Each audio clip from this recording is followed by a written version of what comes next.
네, 여러분들의 성공 투자를 기원합니다. 안녕하세요. 진정성 있는 방송 주식 후견인 문견우입니다. 네, 이거 방송 타이틀 너무나 주식 유튜버들 중에 사자가 많아가지고 제 칼럼도 저는 기고를 하고 있고 언론에 자문 중인 거 그리고 자격 있는 펀드 매니저라는 거 알려드리면서 시작하도록 하겠습니다. 우듬지 팜에 대해서 한번 해볼 거고요. 구독, 좋아요 한번 눌러주시고 시작하도록 할게요. 자, 우듬지팜 신규 상장한 지 얼마 되지 않았죠. 그래서 오늘 마이너스 6.2%로 이렇게 하락을 했고요. 시가총액이 1,473억 원인 이런 회사. 그 매출액 보시면은 2년 전에 비해서 한 2배 정도의 수익이 올라갔는데 영업이익률을 오히려 감소를 하고 당기순이익은 제자리에 머물러 있는 상황입니다. 그렇기 때문에 영업이익률이 조금 감소하는 모습을 보여주고 있죠. 부채 비율 자체는 상장을 함으로 인해서 투자가 들어왔기 때문에 어느 정도 정리가 되고 있는 그런 모습을 보여주고 있고요. 주요 주주로는 이제 김호연 외 1인이 있는데 지금 안 보실 거예요. 근데 보유 지분이 이렇게 보시면은 40% 정도의 보유 지분을 가지고 있다. 그래서 유통 주식량이 한 60% 정도다라고 생각하시면 돼요. 자, 우듬지팜 사우디 18만 평 K 스마트팜 450조 스마트팜 시장을 정조준한다 이렇게 나와 있죠. 그죠? 최근 네옴시티로 관심을 받고 있는 사우디아라비아에다가 이렇게 시더스 그룹 시스템 코리아와 함께 공동사업 협약 관계인 우듬지팜이 주목을 받고 있다라고 얘기를 하는데 실제로 뭐 이 부분이 가능한지 안 가능한지에 대해서는 뒤쪽에서 제가 설명을 드릴 거예요. 어쨌든 이런 기사가 나왔기 때문에 이 회사의 가능성 때문에 주가의 등락이 조금 더 심하지 않았나라는 생각이 들고요.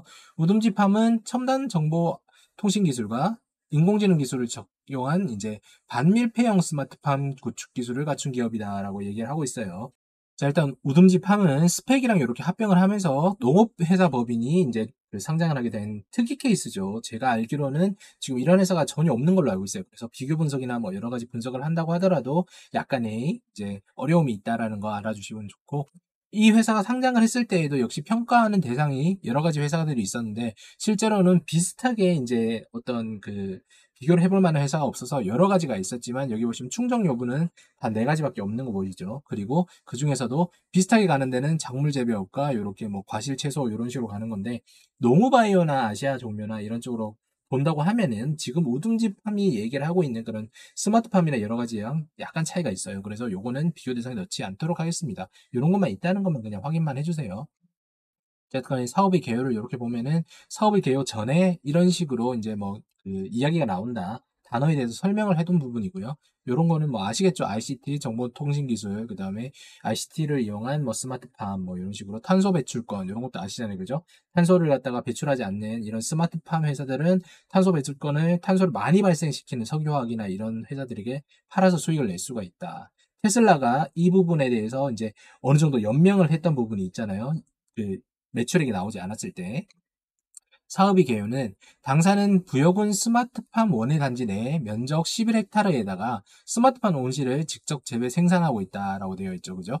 그리고 한국 재배 환경에 적합한 반밀폐 유리 온실 스마트팜을 시공하여서 이렇게 1,800평, 9,800평을 갖다가 차례대로 준공을 하고 있다라고 얘기를 합니다. 영희 사업의 개요는 스마트팜 융복합 비즈니스 이렇게 한다라고 얘기해요. 여기 보시면 뭐 스마트팜 시설 관리부터 시작해가지고 재배 생산하고 그 다음에 교육하고 그 다음 뭐 스테비아 토마토 뭐 온라인 유통사업 이런 식으로 해가지고 원 다이렉트로 이렇게 다 모든 걸 할 수 있을 정도로 이렇게 진행하는 거죠. 자, 토마토 및 토망고 이런 식으로 해가지고 뭐 대추방울 토마토, 완숙 토마토, 토망고 이런 식으로 해서 토망고는 아직 제가 못 먹어봤는데 그 스테비아 토마토라고 해가지고 당도가 약간 높은 일반 토마토보다 그런 이제 방울 토마토들이 많이 이제 그 수요가 일어나고 있죠. 실제로도 유통시장 가보면은 방울 토마토 과거에 있었던 그런 것들보다 대추나 혹은 스테비아로 많이 교체가 되었다. 원재료에 강한 상황 뭐 이렇게 보시면 매입 현황을 보시면은 뭐 아마 매입을 한 다음에 어느 정도 심어가지고 다시 이제 되파는 쪽으로 진행을 하는 건가 봐요. 그래서 상품과 원재료 이런 식으로 보면은 1분기임에도 불구하고 단기가 아니라 분기예요. 분기임에도 불구하고 전년 대비해서 한 50% 정도를 썼다. 그러면은 당연히 올해는 전체적으로 봤을 때는 적어도 이제 재배량이 한 두 배는 늘 수 있을 거라고 단순하게 추측을 할 수가 있는 거겠죠. 생산 능력 및 생산 실적 이렇게 보시면은 22년 그리고 21년도에는 대략적으로 봤을 때 50%가 넘지 못했는데 지금 1분기에는 67%로 넘어가고 있다. 70% 정도의 가동률을 보이고 있다라는 거. 단순하게 계산을 했어도 전년도 대비해서 40% 이상의 증진을 보였다는 거 알 수가 있습니다. 그죠? 주요 기술 및 경쟁력, 뭐 스마트팜, 유리온실 이런 식으로 되어 있고 이 정보통신 기술을 이용해 가지고 하는 거다. 뭐 LED 보강 등 햇빛 문제를 해결한 시설로 햇빛 보충 역할을 해서 작물 생산량을 극대화하고 있다. 이렇게 되어 있죠. 그다음에 토망고, 단맛이 강화된 토마토의 제조 방법부터 뭐 특허 기술을 보유하고 있다라고 얘기를 하고 있고요. 그래서 여기 실제로 매출 실적을 보게 되면은 아까도 말씀드렸지만 생산을 했던 게 거의 전년도에 대비해서 늘어났기 때문에 동일하게 매출액도 늘어날 수밖에 없는 상황이 되겠죠. 여기 보시면 금액적인 부분은 전년도보다 약간 좀 줄어들긴 했지만 어쨌든 간에 전년 대비해 가지고 1분기에 30% 정도의 수확량을 냈다, 매출액을 냈다라는 거 아실 수가 있고, 그럼 올해는 전년도보다 나을 것이다. 그러면은 당기순이익이나 여러 가지 부분에 대해서 매출이익은 늘어나는 거 확연시 되는 거니까 어떻게든 관리만 잘하게 된다면 전년도 대비해서 주가의 상승은 당연히 있을 수밖에 없다는 게 되는 거겠죠. 그렇지만 이거는 전년도에 상장을 하지 않고 최근에 합병을 통해서 상장을 했기 때문에 주가를 갖다가 예측하는 데는 약간의 어려움은 무조건 존재를 한다는 거 아셔야 되고요. 대형 유통업체인 이랜드 리테일, 롯데마트, 그 다음에 온라인 업체 쿠팡, 11번가, G마켓 이런 식으로 진행을 하고 전국 농산물 도매시장과 공급 직간접 판매를 병행한다 이렇게 되어 있잖아요. 이 그 판매처 자체가 상당히 많이 열려 있고 여기서 단가 정도만 조절을 하기 때문에 일단 생산만 되고 수요만 늘어나게 된다면은 매출에겐 크게 타격을 받을 일이 없는 거겠죠. 일시적인 생산 단가는 떨어질 수가 있습니다. 왜냐하면은 뭐 비료 가격이 올랐다거나 뭐 여러 가지 제반 비용이 올랐다고 하면은 그 가격은 여기에 반영이 되는 거니까요. 그렇지만 이 모든 부분이 조금 어느 정도 진정이 되고 수요만 꾸준하게 유지가 된다라고 하면 회사 자체는 변동성이 크지가 않겠죠. 뭐 흉작이 나거나 아니면 뭐 냉재해가 오거나 이런 부분이 아니라는 가정하에서는요. 그래서 조금 더 보면은 판매 전략 이런 거는 뭐 상당히 나쁘지가 않아요. 그냥 무조건 생산해서 팔면 끝나는 거다. 연구개발 조직 현황 이렇게 보시면은 연구개발팀이 딱 3명밖에 없어요. 이게 좀 아쉬운 부분이죠. 근데 이 3명이 뭐 당도 향상에 대한 기술 개발도 하고 AI를 통해서도 하고 자율주행 기술을 통해서도 한다 이렇게 되어 있는데 이렇게 된다라고 얘기하면은 각각의 파트가 다를 수밖에 없겠죠. AI 한 명, 자율주행 한 명, 그 다음에 이런 당도 하는 거 한 명. 그래서 3명 정도면은 뭐 인력이 충분한 건 아니다라고 얘기를 할 수 있겠네요. 그죠? 그리고 특허 및 상표권을 보게 된다면 여기 보시면은 거의 다 대부분이 단맛 요런 부분이에요. 요런 부분. 그리고 스마트팜 관련된 어떤 시공이나 이런 부분, 그 다음에 AI 관련된 부분, 이런 것들은 특허가 전혀 없다. 무슨 말이냐면은 요런 부분은 매출액에 분명히 플러스가 되는 요인이겠지만 나머지 이 스마트팜에 대해서는 어떤 경쟁력을 보일 수 있는 부분이 전혀 없다라고 보시면 되겠죠. 그러면은 아까 앞에서 얘기했던 그 신문 기사들 스마트팜을 뭐 사우디아라비아에 뭘 했다 이런 것들은 사실상 어떻게 보면은 매출 결과가 확실하게 나거나 그 계약을 갖다 확실하게 하지 않는 다음에는 의미가 없는 내용이라고 판단하셔도 좋습니다. 실제로 임원 현황을 보셔도 여기 보시면은 그나마 뭐 어떤 기계나 여러 가지 부분에 있을 만한 사람은 여기 딱 현대전자 기술개발 요 부분 쪽. 그 외에는 거의 없어요. 누가 보더라도 여기는 리테일 쪽이잖아요. 그러니까 유통 쪽을 담당을 하시는 거고 그리고 이 현대전자 기술개발 하시는 분도 들어온 지가 2년 3개월밖에 안 됐다. 뭐 나머지 분들은 뭐 어쨌든 간에 뭐 최근에 들어오셨다고 하더라도 이런 쪽으로 보면 스마트팜 기술을 갖다 여기에 적용을 시키기에는 상당히 빈약하다라는 거 알 수가 있겠죠. 그리고 전사 보시면은 총 합해서 32명이에요. 32명 이거는 거의 다 생산 쪽이거나 아니면은 뭐 그 행정 이런 것도 있을 거고 뭐 인사팀도 있을 거고 이런 부분 다 해서 가는 거면은 실제로 스마트팜에 대한 어떤 설비나 이런 것들을 할 수 있는 인력은 없지 않을까라고 저는 생각이 됩니다. 그래서 이런 회사들을 갖다 주가를 갖다가 어느 정도 상대 비교를 할 수 있는 기업이 있어야 되는데 그나마 비슷한 걸 가지고 온다고 했던 게 이 미국에 있는 이 하이드로팜 홀딩스라는 그룹이에요. 그런데 지금 보시면 아시겠지만 이 회사는 원예 장비 및 제조를 하는 거예요. 그러니까 진짜 스마트팜을 갖다가 만들어주는 회사예요. 우리나라에도 제가 어저께 그 라이브 방송 편집하면서 하나 말씀드렸는데 그린 플러스라는 곳이 하나 있죠. 근데 이 그린 플러스라는 곳은 아직까지 적자에서 벗어나지 못한 상황이고 스마트팜을 하고 있는 이 하이드로팜이라는 곳도 재물을 보면 일시적으로 지금 괜찮아졌다가 다시금 적자로 돌아오고 있는 이런 상황인 겁니다. 그래서 어떻게 보면 괴리감이 상당히 큰 거예요. 아, 우듬지팜은 근데 스마트팜 쪽으로 갔는데 어떻게 적자폭이 나지 않았어? 라고 얘기하는데 우듬지팜은 제가 아까 처음에도 말씀드렸듯이 특이한 곳입니다. 토마토를 재배를 해서 하는 곳이에요. 그러니까 다른 곳은 뭐 삼성 같은 경우에 반도체도 팔고 전자기기도 팔고 이렇게 가는 건데 우듬지팜은 그냥 토마토 이거를 갖다가 파는 곳이기 때문에 어떻게 보면은 유통이라고 보기에도 애매하고 확실하게 스마트팜 이거라고 보기에도 애매한 겁니다. 스마트팜을 갖다가 설비를 해줘서 파는 게 아니라 스마트팜을 통한 토마토를 파는 곳이기 때문에 그래서 이거는 어떻게 봐야 될지 모르겠지만 어느 정도 계산을 하기에도 애매하고 상대적으로 비교하는 회사도 애매하다라는 거 아실 수가 있겠죠.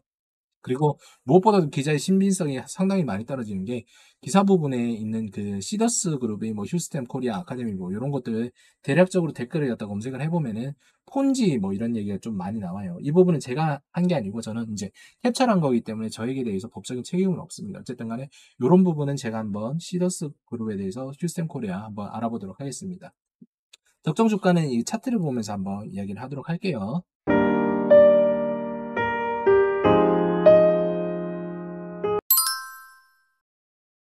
우듬지팜 차트를 한번 보면은 지금 이게 상장한 지 3일밖에 안 됐기 때문에 되게 애매하죠. 이제 뭐 지지나 저항 이런 걸 긋기도 힘들고 그다음에 적정 주가를 갖다가 아까 하기에도 상대적으로 비교할 수 있는 그룹이 없었다. 그렇게 되면은 대략적으로 제가 생각을 했을 때는 어느 정도의 그냥 EPS는 퍼를 갖다가 대략적으로 해서 그 계산을 해보고 그다음에 어, 현금 흐름을 갖다가 이제 캐시플로우로 갖다가 어느 정도 대입을 해봐가지고 이제 예측을 하는 수밖에 없는 건데 일단 매출액은 제가 처음에 말씀드렸다시피 전년 대비해가지고 2배 이상의 성장을 냈어요. 그리고 당기순이익만 그대로 유지를 하고 있다. 그러면 여기서 당기순이익이 떨어질 수밖에 없었던 그 요인들, 뭐 하나로 들자면 뭐 아까 얘기했던 뭐 비료 이런 부분도 있을 거고, 두 번째는 뭐 인건비 부분도 있을 거고, 세 번째는 뭐 돌발적으로 이제 일어난 뭐 그런 부분에 대한 뭐 채권을 받지 못했다든가 아니면 뭐 여러 가지 대선 충당에 대해서 쌓는 부분이라든가 이런 부분들이 뭐 여러 가지가 있겠죠. 그런 부분들을 제하고 이제 적정 주가를 본다라고 얘기하면은 지금 상황에서는 그리 높은 주가는 아니다라고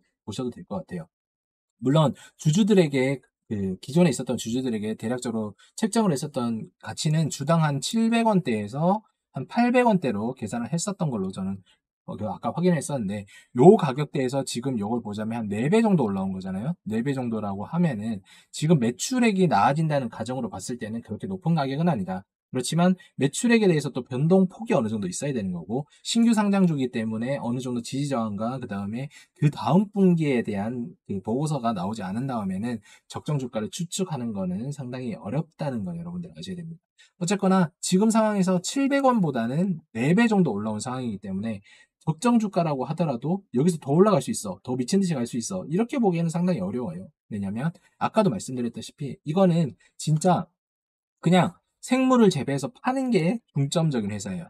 여기서 아까 말했던 뭐 스마트팜에 대한 어떤 기술이나 기술 뭐 이제 자본이 들어왔으니까 그거에 대해서 회사 자체가 이제 우리는 스마트팜 짓는 거 시공하는 쪽으로 한번 사업을 늘려가겠다. 이렇게 얘기하면은 이 주가는 전혀 높은 주가가 아닐 수도 있겠지만 그런 부분이 가시적으로 나오지 않는다라고 하면은 이 회사에 대해서 지금 주가에서 크게 벗어나는 변동폭은 있지 않을 것이라고 예측이 되네요. 분명한 것은 뭐냐면 지금 이렇게 됐었잖아요. 그러면 여기 아래로 올라오면서 이 안에 구간을 박스권으로 계속 움직일 겁니다. 이건 당연한 거겠죠. 박스권을 움직일 거니까 단기적으로 대응하실 분 외에는 들어가지 않으시면 좋을 거고 그리고 이렇게 거래량이 터지는 거 이거는 제가 말씀을 드리는데 이렇게 일반적으로 들어올 수 있는 거 있잖아요. 이게 지금 10분봉이거든요. 10분봉. 10분봉 보시면은 거래량이 이렇게 크게 터졌다. 크게 터지면서 밀어 올렸다. 그럼 이런 것들은 주체가 있다는 얘기겠죠. 근데 이게 개인이 한 번에 올릴 수 있는 건 아니에요. 어떤 그 힘을 갖다가 매수를 하려는 힘을 가진 세력들이 올린 건데 이런 것들이 대부분 유사투자 자문이나 리딩방이라는 거 여러분들이 아셔야 됩니다. 시장이 좋지 않았고 그 시장이 좋지 않았음에도 불구하고 변동폭이 크고 시세가 몰렸기 때문에 이런 등락이 보였다라는 거 여러분들 판단을 하시고 이런 유사투자 자문이나 리딩방 같은 경우에는 시세 차익 보고 올렸을 경우에도 다시 한번 밀어 올리는 경우도 있지만 거의 대부분이 다른 테마가 나오게 된다면 이탈한다는 거 꼭 명심을 하셔야 된다고 생각이 됩니다. 뭐 어쨌든 간에 뭐 이런 종목들 보면은 저 같은 경우에는 이제 신규 성장한 거를 웬만하면 하지 말라고 얘기를 해요. 특히나 이렇게 비교할 수 있는 대상이 없는 회사들은 더더욱 그렇고요. 그래서 여러분들이 만약에 이런 것들을 하다가 종목 선택하기 힘드시다고 하면은 제가 항상 말씀드리는 대로 제가 도움을 드릴 수 있는 프로그램으로 한번 연락을 주시면 제가 도움 드릴 수 있도록 진행을 하겠습니다.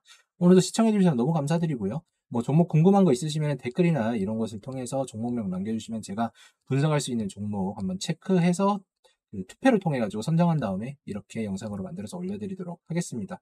오늘도 시청해주셔서 너무 감사드리고 제가 진행하고 있는 세력지도 컨텐츠 프로그램들은 여러분들이 그 종목들만 걸으셔도 투자 수익률을 몇 배로 올릴 수 있는 확률이 높아집니다. 그러니까 그 종목들은 절대 투자하지 않으시는 걸로 시고 영상을 계속 추적하시려면 구독, 좋아요 한 번씩만 눌러주시기 바랍니다.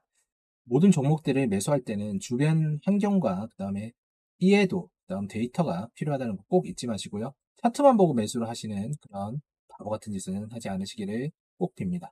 네, 오늘도 시청해주셔서 너무나 감사드립니다.